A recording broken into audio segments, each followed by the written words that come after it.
¿Qué significa una línea editorial basada en derechos humanos? Significa, digamos, que nuestro quehacer informativo se centra en problemáticas sociales y en las personas que sistemáticamente han sido vulneradas. El periodista es un garante del derecho a la información de las personas. Es decir, si nosotros no hacemos nuestro trabajo en su justa dimensión, las personas pierden la posibilidad, digamos, de saber. Creo que este año ha sido muy ejemplificativo en ver cómo las llamadas Big Tech se han alineado a un interés económico más fuerte que va en contra de los derechos humanos. Y ahí hemos donde tenido problemas por remoción de contenido o porque de repente, no sé, alguna foto en Instagram, ¿no? Es denunciada porque altera la moral y entonces te amonestan para que esta no salga. Pensando en cómo generar audiencias, usuarios más críticos, pero también sobre todo más creativos con aquello que producen y con aquello que difunden. Muchas veces el costo de salir de esas redes sociales es muy alto. Y hay para muchas personas cuyo costo no solo es una cuestión de, es que mis amigos están ahí, es que mi familia está ahí, es que muchas veces tienen sus negocios ahí, muchas veces han generado audiencias y público. Entonces estos costos son muy altos. Bienvenidos a Emergencia Derechomanera. En este episodio exploramos cómo puede existir y resistir un periodismo con perspectiva de derechos humanos en el entorno digital de las plataformas online y las redes sociales, y cuáles son los retos o áreas de oportunidad que aún tienen pendientes para ser un espacio de denuncia y divulgación de los derechos humanos. Para esta ocasión contamos con Darwin Franco, cofundador del medio de periodismo digital Zona Docs, que realiza un periodismo con perspectiva de derechos humanos, con quien buscamos indagar qué principios los motivan y qué riesgos enfrentan en su defensa desde el derecho a la información. El periodista, digamos, en su rol es un garante del derecho a la información de las personas. Es decir, si nosotros no hacemos nuestro trabajo en su justa dimensión, las personas pierden la posibilidad, digamos, de saber. También tenemos a Vladimir Chorny, abogado de la Red de Defensa de los Derechos Digitales, R3D, con quien cuestionaremos si el derecho a la información está en riesgo debido a los sistemas de moderación automatizada o los intereses políticos y económicos de las plataformas. Creo que este año ha sido muy ejemplificativo en ver cómo las llamadas Big Tech se han alineado a un interés económico más fuerte que va en contra de los derechos humanos. Darwin Franco es un doctor en educación, maestro en comunicación por la Universidad de Guadalajara, periodista especializado en temas de derechos humanos, violencia y desaparición forzada, y actual coordinador de información del sitio de periodismo documental y de investigación Zona Docs. Además, es integrante de la red de periodistas de a pie. Muchas gracias por acompañarnos, Darwin. No, al contrario, muchas gracias por la invitación. Es un placer estar aquí. Y Vladimir Chorny es activista por los derechos humanos y académico desde el 2013, año en el que también cofundó R3D para defender y promover los derechos digitales en México y la región, tomando el Internet como un elemento crítico para combatir la injusticia y como un espacio de resistencia para grupos en contexto de vulnerabilidad. También muchas gracias por acompañarnos hasta acá. Gracias a ustedes. De acuerdo a la investigación, remoción de contenidos, desigualdades y exclusión en el espacio cívico digital de artículo 19, periodistas, activistas y defensores de derechos humanos que conforman colectivos y colectivas han sido excluidos en el espacio físico y de manera paralela en el ámbito digital, pues se enfrentan a la censura y expulsión a través de la implementación de términos de servicio, normas comunitarias e inclusive a través de algoritmos y tecnologías que prefieren lo polémico y tendencioso y terminan por invisibilizar sus identidades o sus luchas. En este episodio nos preguntaremos de qué forma los medios de periodismo digital que trabajan en la visibilización y protección de los derechos humanos conviven con las plataformas y redes sociales y si los consideran espacios propicios para la divulgación de estos temas. Y pues queremos empezar preguntándote, Darwin, ¿por qué surge este medio con perspectiva de derechos humanos? ¿Veían que había otros medios o periodistas que no lo fueran así? Sí, nosotros surgimos en el año 2017, particularmente surgimos a partir del acompañamiento que damos a familias buscadoras, por eso nuestro aniversario es el 30 de agosto, Día Internacional de las Víctimas de Desaparición, y decidimos surgir con ese enfoque porque encontrábamos que al menos en el caso de los medios de Jalisco no había un periodismo centrado en, digamos, coberturas con un énfasis sobre los derechos humanos, donde las personas, sus problemáticas y las explicaciones de las causas estructurales que les hacían vivir, digamos, estas violaciones a sus derechos humanos estuvieran presentes, ¿no? De ahí que nosotros surgimos con Zona Docs y esto ha propiciado, digamos, que ahora podamos tener un espacio donde no solo hacemos el periodismo que creemos, sino que hacemos un periodismo cercano a las personas. ¿Y qué significa una línea editorial basada en derechos humanos? Bueno, significa, digamos, que nuestro quehacer informativo se centra en problemáticas sociales y en las personas que sistemáticamente han sido vulneradas, ¿no? Por lo tanto, digamos, nosotros tenemos a la Declaración Universal de los Derechos Humanos como uno de nuestros marcos éticos y normativos, pero también, digamos, nosotros entendemos que la importancia de trabajar con derechos humanos y colocar a las personas al centro es fundamental para que no solo se pueda saber qué está ocurriendo, sino para pensar en cuáles son las posibilidades de acción y cuáles son las posibilidades que tenemos tenemos como ciudadanía para poder incidir en revertir estas problemáticas. Algunos de esos puntos que me daban mucho la atención eran esos principios, por ejemplo, el principio de independencia para ejercerlo con libertad. Si no son independientes, ¿creen que pueden ejercer menos su libertad de expresión? Sí, nosotros creemos que, por ejemplo, y trabajamos desde una línea de independencia, que los medios tradicionales o los medios hegemónicos tienen, digamos, demasiados ya compromisos políticos, ideológicos y económicos con empresas o gobiernos en turno. Y eso resta o quita un margen de trabajo, porque no necesariamente se pueden trabajar todos los temas, no necesariamente todos los enfoques son posibles. Y cuando trabajas, digamos, desde un ámbito independiente, donde tú controlas, digamos, con quién vas a generar vínculos y con quiénes no, tienes un mayor margen para poder hablar de los temas, primero, que son relevantes para las personas y que tú, digamos, crees y en los cuales, digamos, tú consideras que es necesario que se pueda ahondar. Claro, y entonces, ¿cuál consideran que es el rol del periodista y del periodismo? Bueno, el rol del periodismo, digamos, es generar como esa acción de mediación, ¿no?, entre las diversas problemáticas sociales, las personas que inciden para revertirlas y las personas o la sociedad en general, digamos, que primero tendría que conocer qué está pasando también para contribuir a su propia solución o darse cuenta en qué medida también estas contribuyen a que ciertas circunstancias no son como debieran ser. Claro, tú como Vladimir, ¿cómo entiendes el rol del periodista y el derecho a la información? Bueno, no, yo coincido mucho con Darwin. Creo que particularmente en sociedades que tienen conflictos o contextos autoritarios, o contextos de violaciones masivas y sistemáticas de derechos humanos, el periodismo funciona como una herramienta habilitadora de derechos, ¿no? Me gustaba esta idea de funcionar como un medio para que las personas puedan habilitar cierta autonomía, cierta agencia, cierta posibilidad de participación en la vida pública y la vida política. Y desde luego que el derecho de acceso a la información, la libertad de expresión, la asociación son necesarios para esa participación, y el periodismo sería algo así como esa puerta habilitadora o detonante de esos derechos. Claro, entonces podríamos decir que, digamos que sin el derecho a la información se ve vulnerado el derecho a la libertad, ¿no? ¿Cómo lo entienden por ahí un poco? Sí, a ver, en mi opinión, yo creo que la posibilidad de ejercer la agencia política pasa por tener como el conocimiento pleno de lo que sucede, de qué es lo que hacen los gobernantes, de cómo se gestiona el poder, de qué se hace con el dinero público, de poderse formar una voluntad política y una voluntad crítica en términos de lo que cada uno piensa, lo que cada uno dice, lo que cada uno desea y lo que cada uno exige de sus gobernantes. Y para eso la información es fundamental, porque permite tener como un panorama más amplio de cómo es la realidad y de qué cosas suceden, para que esa agencia y esa voluntad política sean más libres, más autónomas, más completas. Y Darwin, ¿ustedes cómo entienden que se relaciona el derecho a la información, digamos, con el derecho a la verdad? Sí, bueno, particularmente haciendo eco a lo que señalaba mi compañero anteriormente, el periodista, digamos, en su rol es un garante del derecho a la información de las personas. Es decir, si nosotros no hacemos nuestro trabajo en su justa dimensión, las personas pierden la posibilidad, digamos, de saber. Y con la posibilidad, digamos, de no saber, también pierden ese derecho a la verdad, ¿no? Y por lo tanto, digamos, el periodismo trabaja para garantizar que las personas puedan ejercer de manera libre su derecho a la información, a la par, digamos, que somos, digamos, también quienes protegemos esa posibilidad que debieran tener las personas y que lamentablemente no la tienen por la forma en cómo los gobiernos de carácter autoritario y algunos otros tanto que no, generan, digamos, condiciones o barreras para que las personas no puedan saber lo que están haciendo, o cosas tan simples como de qué manera el gobierno está ganando los recursos, ¿no? O los recursos públicos. Claro, y en ese sentido, desde la parte, ¿cómo se identifican ustedes como periodistas que trabajan en un medio digital? ¿O cómo se autodefinen?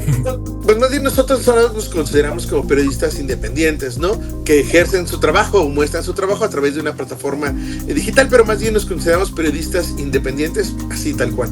¿Y cuál ha sido esta relación con las plataformas, bueno, específicamente con las redes sociales? ¿Creen que es un espacio donde pueden divulgar plenamente las luchas y lo que quieren comunicar como periodistas? Sí, aunque es difícil. En primer lugar, digamos, cuando uno trabaja a partir de una escena digital, lo más importante para nosotros es nuestro sitio, ¿no? Porque ahí es donde está el cimiento de todos nuestros trabajos, pero si no pudiéramos difundir esos trabajos a través de redes sociodigitales, sería muy complicado que las personas por default llegaran directamente a Zona Docs. Entonces es una herramienta importante, pero también es una herramienta que uno tiene que aprender a trabajar con ella y entender cuáles son la forma en cómo los algoritmos favorecen ciertas temáticas o no. Y ahora, digamos, ahora que tenemos redes como X o anteriormente Twitter, donde se favorecen ciertas perspectivas y se invisibilizan aquellas que van en contra de esa ideología, pues entendemos que hay que hacer trabajos de formas más inteligentes, pero consideramos que las redes sociales digitales son importantes como espacios de difusión de nuestro contenido, aunque ciertamente lo más importante en términos de lo digital para nosotros es el sitio. O sea, las redes sociales se vuelven como algo que les ayuda a su periodismo y no es la parte central, ¿no? Exacto, es un espacio de difusión, si no, no podríamos llegar o muchas personas no nos podrían conocer, y es difícil ya para cualquier medio o para cualquier periodista tratar de que su trabajo pueda llegar sin la presencia de las redes, también con el conocimiento, digamos, de las disparidades y las brechas que existen, porque bueno, no todas las personas en este país tienen acceso a internet. Vladimir, ¿cómo se pone en riesgo el periodismo digital desde la moderación automática o la remoción de contenidos? ¿Lo vulnera? Bueno, yo creo que es interesante pensar, justo hoy, 12 de marzo, es el Día Internacional en contra de la censura en Internet o de la censura digital o cibernética. Y yo al escucharles pensaba que cuando uno piensa en torno a la censura, uno debe entender que la censura es un tipo de fenómeno que puede realizarse de manera pública, pero también de manera privada. En la época de Internet, lo que se ha habilitado a partir de la prestación de servicios digitales pueden ser de distinto tipo, ¿no? Ahora estamos hablando de redes sociales como un tipo de intermediarios que prestan servicios digitales de comunicación, interacción, información, pero hay otros intermediarios que también son importantes para el acceso a la información o la libertad de expresión, como no sé, los motores de búsqueda, pensando en Google u otros, que son estos sujetos quienes ahora, por cómo funciona estructuralmente Internet y por el tipo de acciones que ellos pueden llevar a cabo ahí, como lo decías, moderación de contenidos o remoción de contenidos, quienes también pueden llevar a cabo medidas de censura, ¿no? Entonces, cuando nosotros impulsamos esta idea de tener regulaciones con enfoque de derechos humanos, van pensando un poco en cómo generamos los controles democráticos para que en casos de que, por ejemplo, si las plataformas están llevando a cabo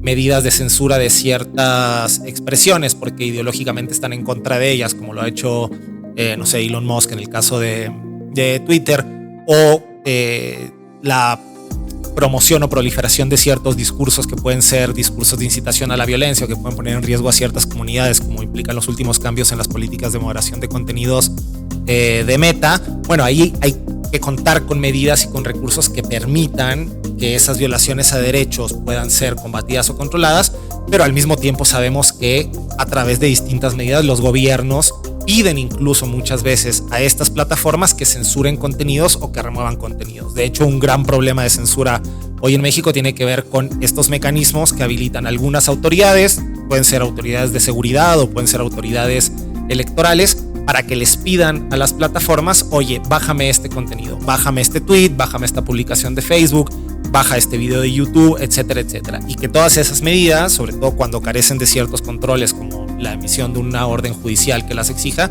son medidas de censura que son incompatibles con la Constitución mexicana. Claro, y justo Darwin lo preguntaba porque imagino justo que en su sitio web pues tienen la libertad de publicar lo que sea, hablarlo como ustedes quieran. No sé si hayan tenido ahí algún problema, pero más bien la pregunta es como en redes sociales pues no existe esa misma libertad de hablar todo así, ¿no? ¿Qué experiencia han tenido? No, y en realidad es una complicación, primero porque utilizamos varias redes sociales, ¿no? Instagram, Facebook, Twitter, TikTok, y uno tiene que ir entendiendo que hay desde ciertas palabras que tú no puedes mencionar porque entonces, digamos, te limitan la capacidad de visibilización de tu video o simplemente te lo bajan, ¿no? Y ahí hemos donde tenido problemas, digamos, por remoción de contenido o porque de repente, no sé, alguna foto en Instagram, ¿no? Es denunciada porque altera o la moral y entonces te amonestan para que esta no salga. Entonces se vuelve complicado, sobre todo también porque como uno no tiene control sobre eso y las políticas y los algoritmos cambian constantemente, pues uno tiene que estar viendo, digamos, hasta dónde uno es capaz de aflojar o estirar esta liga. Pero sí es complicado, sobre todo porque al no tener, digamos, como ya no digamos marcos regulatorios, sino también el no tener como una capacidad de control sobre lo que puedes hacer, porque lo que está permitido hoy puede que mañana no lo esté, se vuelve complicado. Sobre todo identificamos que eso ocurre más cuando se trata, digamos, de informaciones que ponen, digamos, en tela de juicio ciertas acciones gubernamentales o que atentan, digamos, contra estos valores morales de las plataformas, ¿no? Identificamos eso con ciertos contenidos donde se hace una denuncia sobre cuestiones de género, ¿no?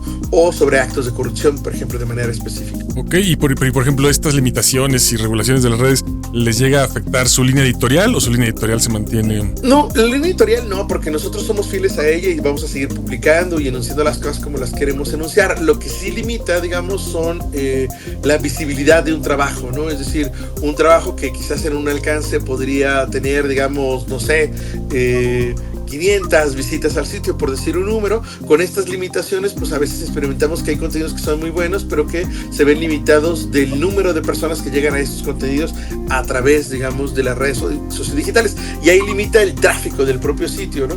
Pero nuestra línea editorial no, porque nosotros entendemos, digamos, y tenemos como muy claro cuáles son nuestras políticas. Y, por ejemplo, es que, como lo han hecho otros medios, como lo hemos discutido otra, valorar si uno continúa, por ejemplo, en una red como X o antes Twitter, porque es una ley que es una red social que parece, digamos, ir en contra de las propias líneas editoriales de nuestros medios. Lo que podría pasar es que en algún momento nos bajemos de algunas redes por considerar que ahí ya no es un espacio, digamos, seguro para la difusión de cualquier contenido que tenga que ver con la defensa y promoción de los derechos humanos. Claro, y una duda pasando un poco como a los algoritmos. ¿Han encontrado que en alguna red social o alguno de esos algoritmos les beneficia más o les da más difusión, o en todas son así una mezcla de...? Pues en realidad todas son distintas, ¿no? Hay veces que ciertos contenidos que no te funcionan como en una red por la manera en cómo el algoritmo los visibiliza, funcionan en otra. Yo creo que la constante aquí más bien tiene que ver con la cada vez más reiterada presión para que uno adquiera pautas, digamos, para visibilizar contenidos. Es que le pagues a Twitter, que le pagues a Facebook para que te ayude a visibilizar contenidos. Y eso digamos, pega porque te va limitando, no sé, el número de alcance que puedas tener, el número de interacciones, y está forzando a que tengamos que adquirir ciertos paquetes para que nuestra información llegue. Nosotros hemos tomado como decisión no adquirir, digamos, ni pagar ningún tipo de promoción, sino más bien establecer como alianza con otros actores, con organismos, con los propios colectivos de búsqueda, para que más bien la movilización y visualización sea orgánica, ¿no? Jugando un poco con las lógicas de la plataforma, pero hasta ahora no hemos visto ninguna limitación. Sí, como te digo, el bajo flujo, sobre todo de aquellas redes que están obligándote a que pagues, por ejemplo, como el caso específico de Facebook. Yo algo que pensaba con esto, que me parece súper interesante e importante para la audiencia, es: nosotros empezamos hablando de remoción de contenidos, pero no es la única forma en la que un tipo de expresión se puede limitar, y pueden también resultar como mecanismos de censura cuando te limitan el alcance o cuando te hacen shadow banning, cuando te hacen downgrading de una publicación, que hacen que por ciertas razones esos contenidos no se difundan en ciertos lugares o que se oculten para ciertas personas o para ciertas audiencias. Entonces, y la realidad es que muchas veces, y creo que este año ha sido muy ejemplificativo en ver cómo las llamadas Big Tech se han alineado a como un interés económico más fuerte que va en contra de los derechos humanos. Muchas veces lo que esto hace es que las políticas de moderación o las políticas para establecer qué contenidos van y cuáles no respondan a intereses económicos y no a estos compromisos con los derechos humanos.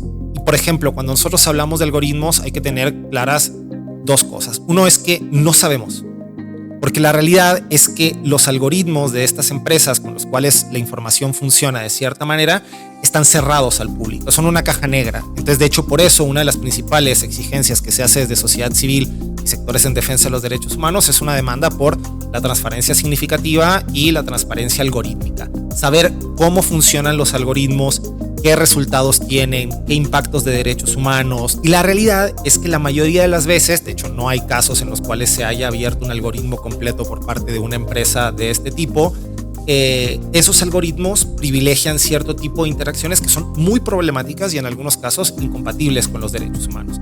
De hecho, nuestra segunda pregunta era como, ¿qué le puede afectar al periodismo independiente? Tipo de cambios, por ejemplo, de la remoción del fact-checking. Lo cierto es que los mecanismos de fact-checking se han utilizado de distintas maneras y son importantes para hacer una revisión de cierto tipo de contenidos, pero que también habían sido utilizadas de manera abusiva en algunos casos por parte de estas plataformas. Y es un poco el juego que hacen las empresas en este sentido. Entonces, por ejemplo, con el caso de los fact-checkers y todo esto, una de las demandas que se hizo desde sociedad civil durante mucho tiempo es que cuando tú metías eso a sistemas de moderación automática, tú ibas a tener distintos casos de censura por cómo funcionan los sistemas de moderación automática, ¿no? Entonces, había muchos casos, y los hubo y fueron denunciados desde distintos lugares de la sociedad civil, en los cuales incluso contenidos de defensa de derechos humanos, protestas sociales, contenidos relacionados con el aborto, etcétera, al meterlos en los sistemas automatizados, terminaban haciendo que se censuraran contenidos legítimos. Parte de los problemas tenía que ver con eso, pero al menos, en mi opinión, como la parte más complicada de los últimos cambios en términos de las políticas de moderación de Meta, por ejemplo, tiene que ver más con lo que está relacionado con el discurso de odio o con lo que ellos llaman la hateful conduct, que tiene que ver con habilitar y promover ciertos discursos que son discursos muy cercanos a la incitación o la violencia y que son discursos cercanos a la extrema derecha, a la radicalización y a discursos que son profundamente antidemocráticos que afectan a comunidades muy concretas como las personas trans, las personas no binarias, etcétera, y que son casi que un guiño ideológico a una postura para mí abiertamente fascista que tiene que ver con la postura que tiene Donald Trump y varias otras personas que están ahí. Claro, bueno, ustedes han visto directamente este cambio, por ejemplo, en Twitter, las plataformas que ustedes manejan, de que se enfrenten a más discursos de odio, por ejemplo. Sí, digo, un ejemplo, particularmente ahora en el marco de las marchas del 8M, ¿no? Cuando anteriormente, digamos, nuestros contenidos recibían, digamos, retroalimentaciones de propias mujeres, ¿no? Que hacían señalamientos apoyando, digamos, la manifestación o identificando o compartiendo experiencias. Ahora lo que aparecen como de manera reiterada más bien son estos mensajes generados por cuentas de carácter dudoso que se dedican a cuestionar, a minimizar o a denostar, ¿no? Las propias, digamos, exigencias de las mujeres en el marco del 8M, ¿no? Y eso antes no es que no sucediera, ¿no? O sea, siempre había personas ahí que se acercaban a decir cosas, pero ahora, digamos, es como masivo, ¿no? Es decir, ya no se trata solo de cuentas de hombres, ¿no? Que están en desacuerdo de manera no comprensible con ello, con las demandas que hacen justas las mujeres, sino que ahora hay un montón, digamos, de cuentas falsas que se dedican a replicar un mismo mensaje que tiene que ver con denostar, ¿no? En el caso específico nosotros lo hemos identificado ahí con coberturas que tienen que ver con los derechos de las mujeres, particularmente, digamos, lo que ocurrió el 8M, pero también, digamos, con cuestiones como vinculadas a su derecho a decidir, ¿no? Ahí hay una proliferación, digamos, de comunidades que ahora sienten mayor libertad, ¿no? O que ahora, digamos, tienen como esa capacidad de ser como mayor incidencia. Y eso particularmente lo ofrecemos o lo encontramos en Twitter, a diferencia de las otras redes, porque ahí pareciera que es como este espacio que se le dio la puerta abierta al odio. Entonces, no sé si puedes hacerme más o menos por dónde crees que deberían de empezar un poco las plataformas para que fuera un espacio más digno para la discusión de derechos humanos. Bueno, es que ahí es bien complicado porque finalmente al ser plataformas de carácter privado, no sé si alguna tenga como el interés particular de hacer una promoción de los derechos humanos a través de su plataforma, porque finalmente, como explicó Vladimir hace rato, pues el vínculo, digamos, empresarial de negocios no está ahí, ¿no? Está en otro lado.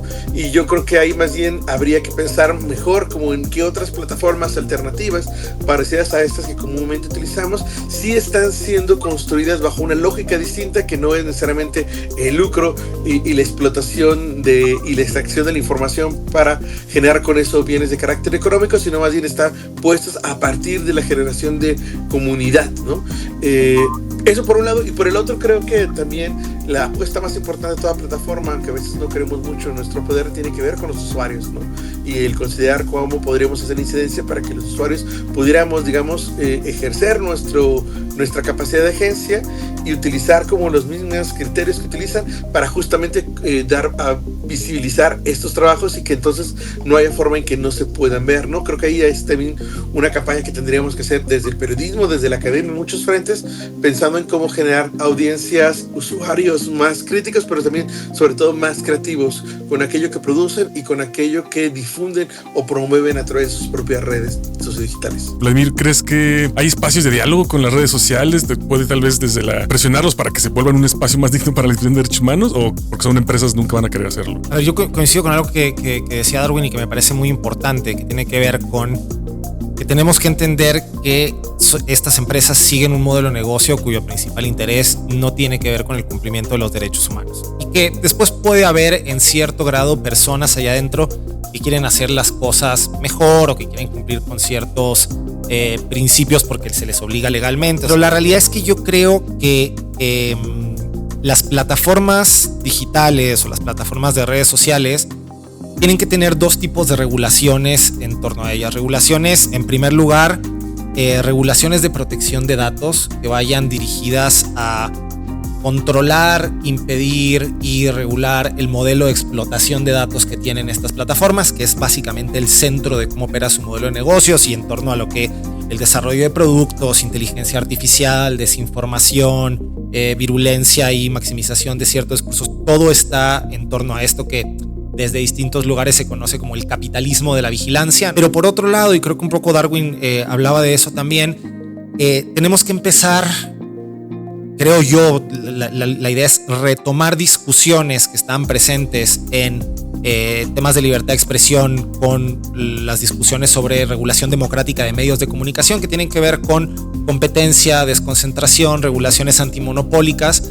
que impidan que estas plataformas se vuelvan tan grandes y tan poderosas como lo son, y empezar a pensar en otros modelos de redes sociales. Y ahí yo creo que Darwin estaba pensando, hago así una especie de futurología o de lectura de mente, estaba pensando en plataformas como Blue Sky, como Mastodon, como otro tipo de opciones que plantean un desarrollo de protocolos y un desarrollo de infraestructura que sea de carácter abierto para que se puedan construir bajo lógicas distintas a las que existen actualmente, opciones para las personas usuarias que tengan que ver con la portabilidad, que tengan que ver con esta desconcentración, descentralización, etcétera.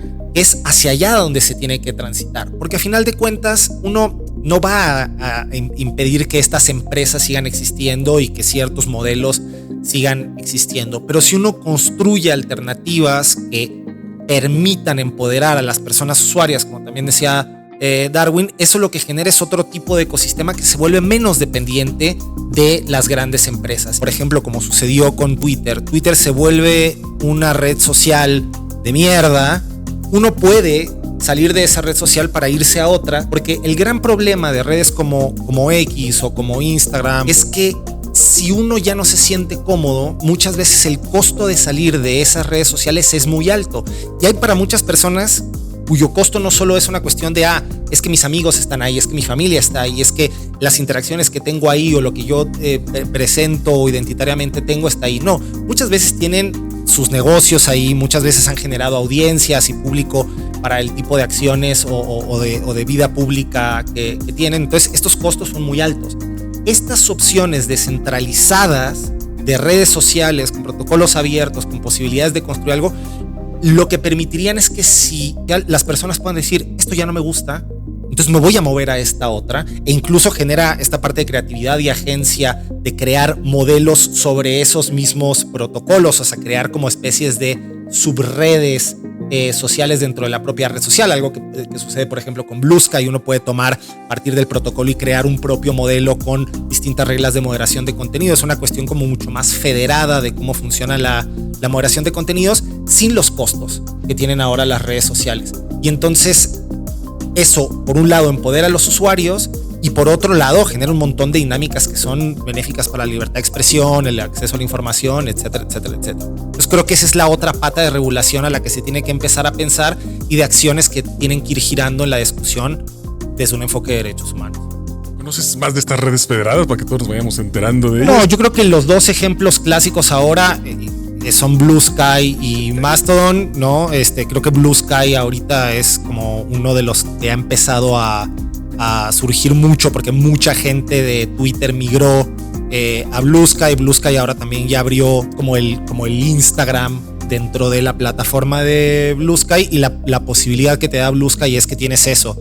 Tú tienes distintos mundos dentro de Blue Sky o distintos ámbitos en los que te puedes ir moviendo, incluso tienes la posibilidad de construir cierta comunidad o cierto esquema con sus propias reglas, porque es un protocolo abierto, porque te permite construir sobre él y porque en dado caso de que tú estés en uno de esos espacios que cambie sus reglas o su sistema de moderación o las acciones que toma relacionadas con publicidad, mercadotecnia, etcétera, tú puedes salir de ahí y cambiar a otro. ¿Creen que están empeorando las redes sociales? Yo diría que sí, ¿no? Porque cada vez creo que esta voracidad por hacerse del negocio y la capacidad que tienen para extraer datos y convertir esos datos, digamos, en botines informativos sobre los cuales pueden generar dividendos, ¿no? Bajo también, digamos, esta capacidad que a veces tenemos de nosotros mismos ofrecer nuestros propios datos, han hecho, digamos, que cada vez sean más rapaces, ¿no? Yo inicialmente antes veía como en las redes como esa posibilidad, ¿no? De encontrar espacios digitales donde pudiéramos tener como estas ágoras, ¿no? Y discutir temas como en su momento lo fue Twitter, ¿no? Al inicio, y que ahora pues no lo es, ¿no? Y que creo, digamos, que al menos estas redes, las hegemónicas, no lo están siendo, pero como mencionas, Vladimir, hace rato, hay otras redes, hay otros caminos, hay otros espacios donde sí se está volviendo como ese proceso. Claro, no son las más populares, pero son donde podemos, digamos, volver al origen, ¿no? Que es encontrarnos de manera digital con otras personas. Totalmente, y solo para sumar, porque me parece que es una gran pregunta. Hay un autor que a mí me gusta mucho, esto es como una parte muy ñoña del mundo del internet, pero recomiendo mucho porque es muy interesante, y es Cory Doctorow. Cory Doctorow tiene un concepto que él le denominó enshittification, que sería en español como mierdificación de las plataformas digitales o las redes sociales. Y esta idea que Doctorow tiene es que cuando las plataformas digitales tienen en control a los usuarios y cuando siguen su modelo de negocio sin importarles que el servicio que prestan se vuelva peor porque empiezan a mostrarte un montón de publicidad que no es relevante para ti, información que tú no estás buscando, etcétera, etcétera, etcétera. Esa mierdificación de las plataformas es posible precisamente porque tienen el control de la plataforma, porque te tienen captivo. Entonces saben que tú no te vas a salir de ahí por los costos que eso implica, entonces no les importa, porque lo que les importa es maximizar las ganancias que tienen de vender más publicidad, de que permitan la proliferación de ciertos discursos, de que haya ciertos usuarios que tengan su reach más alto, etcétera, o cuentas pagadas para que puedan tener mayor alcance, etcétera, etcétera, etcétera. Y eso lo que genera es que las plataformas digitales se vuelvan mucho peores. Yo creo que esa es la regla general de la actualidad. Todas las plataformas digitales, todas las redes sociales son mucho peores de lo que empezaron a hacer. El gran ejemplo es Twitter, ¿no? Yo no lo llamo X nunca porque me parece que es darle un gusto a Elon Musk y no hay que darle gustos a los fascistas bajo ninguna circunstancia. Pero sí creo que esto también pasa con otras plataformas y uno lo ve en cuestiones no solo de derechos humanos como que haya moderación o bloqueos de, por ejemplo, desnudos o la política de desnudos de Facebook e Instagram, o las cuestiones relacionadas con ciertos contenidos, por ejemplo, contenidos que denuncian el genocidio Israel al pueblo palestino, etcétera, tal, sino también con el tipo de información que uno ve, ¿no? Con el tipo de publicidad que le aparece, con cada vez ver más publicidad, con cada vez tener más información que uno no quiere, con cada vez recibir más invasión al tipo de ecosistema de información que uno quisiera tener. Bueno, eso pasa en todas las plataformas en mayor o menor grado y vamos hacia digamos, magnificación de eso. La opción y estas otras plataformas que tienen una construcción descentralizada en ese sentido, rompen con esa posibilidad de la mierdificación de las plataformas, porque si se empiezan a degradar o empiezan a fallar en las políticas o empiezan a tener un montón de publicidad, precisamente como los usuarios, las personas usuarias ya no están captivas de eso, pueden decir yo me muevo a otro, me cambio a esta otra provincia que no tiene este sistema de moderación, que no tiene esta forma de manejar los ads, que no está monetizada desde esa manera, y puedo seguir teniendo una conversación que sea de acuerdo a los intereses que yo tengo. Entonces, por ponerlo de alguna manera, esta descentralización, esta competencia, esta antimonopolización de las grandes plataformas, lo que permite tener mejores servicios, mejores plataformas y mejores espacios donde las personas puedan comunicarse, expresarse artísticamente, política, identitariamente. Justo para seguir repensando el papel que tienen y cómo podemos todos como usuarios, desde políticas, desde desde todos lados e impulsarlas a que sean un mejor lugar, ¿no? Para la difusión de estos temas, y que es el momento perfecto para quedarnos ahí, terminar un poquito con lo que se puede hacer, hasta dónde podemos movernos como usuarios, como periodistas, para no seguir ahí la mierdificación, ¿no? De todo esto. Exacto. Pues sería todo. Pues muchísimas gracias, Darwin, otra vez. Gracias por la llamada. Muchas gracias a ustedes, Vladimir. Un placer y aquí estamos. Igualmente, un placer, Darwin, un placer. Este esfuerzo ha sido producido con el acompañamiento de Artículo 19 y con el apoyo financiero de la Unión Europea, por lo que el contenido aquí vertido es responsabilidad exclusiva de Emergencia Derecho Humanera y no necesariamente refleja los puntos de vista de la Unión Europea o de Artículo 19.